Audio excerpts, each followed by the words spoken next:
வணக்கம் சார். இப்போ ஒரு அழகான இடம் விற்பனைக்கு வந்திருக்கு. அப்படியே பாருங்கள். மொத்தம் 21 சென்ட்டுங்க வேர்க்கல்ல போட்டிருக்காங்க.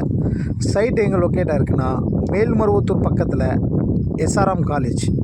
எஸ்ஆர்எம் காலேஜிலேருந்து நம்ம சைட் பார்த்திங்கன்னா கரெக்டாக 3வது கிலோமீட்ரு.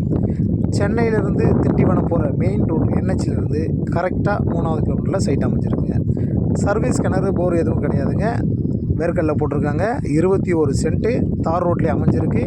மொத்தமாக 18 லட்சம் கேட்குறாங்க. ஃப்யூச்சரில் வேல்யூபுளான சொத்து. சைட்டை பாருங்கள். சுற்றி விவசாயம் இருக்குது. தார் ரோட்லேயே அமைஞ்சிருக்கு. அப்படியே பாருங்கள் சார். நம்ம மேல்மருவத்தூர்லேருந்து பார்த்திங்கன்னா உங்களுக்கு ஒரு 20 கிலோமீட்டர் வரும். ஜிஎஸ்டிலேருந்து உங்களுக்கு பக்கமாக இருக்கிறதுனால ஃப்யூச்சர் வேல்யூபிள் இருக்குது. நீங்கள் இங்கே ஒரு சதுரடி பார்த்திங்கன்னா உங்களுக்கு இங்கே வந்து 500 600 ஸ்கொயர் ஃபீட் இல்லாமல் விற்க மாட்டாங்க. மெயின் ரோட்லாம் 2 லட்சம் 4 லட்சம் சென்று போகுது. தேவைப்படுறவங்க எங்களை தொடர்பு கொள்ளுங்கள். நன்றி, வணக்கம்.